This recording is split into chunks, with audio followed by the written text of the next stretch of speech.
I think it's funny because people think of Star Wars as like the future and lasers and stuff, but it's not at all. It's always been very grounded and historical in its influences.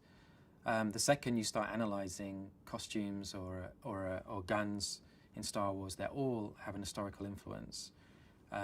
What I found so interesting is you go around like, you know, the prop department, they got the weapons out, and there's your favourite gun from Star Wars, and then they show you a gun from World War II, and they're pretty much identical. And like everything, you know, even Han Solo's gun is pretty much a gun like from World War II era, with a few things stuck on it. And that's what was brilliant about George, is that he knew that if you take something that's familiar and you just push it a bit left or right of where it's normally at, so you can't recognise it, but you still instantly communicates what it has to. That's kind of what Star Wars is taking those things that we're all subconsciously familiar with and just giving them a twist so they feel exotic or futuristic.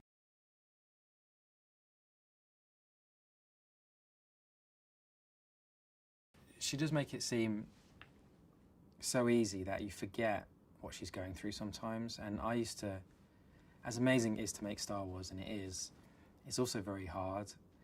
And whenever I was having a bad patch where I was thinking, I think I've got one of the hardest jobs in the world, I would just look to my left and I'd see Felicity and I'd go, no, you've got the hardest job in the world. Like carrying a Star Wars movie is you couldn't ask someone to do anything harder. And she never made it a problem.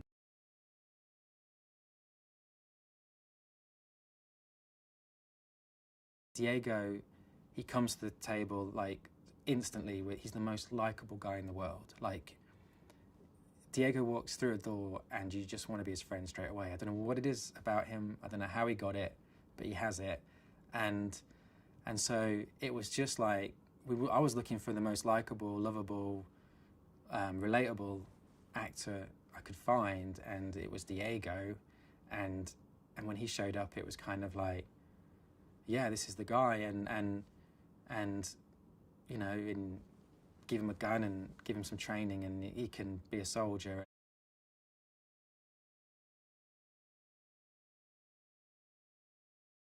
Alan is like, I think, all great comic actors in that as funny as he is, he can pull at your heartstrings equally. Like he can do something that's really tragic and you feel for him.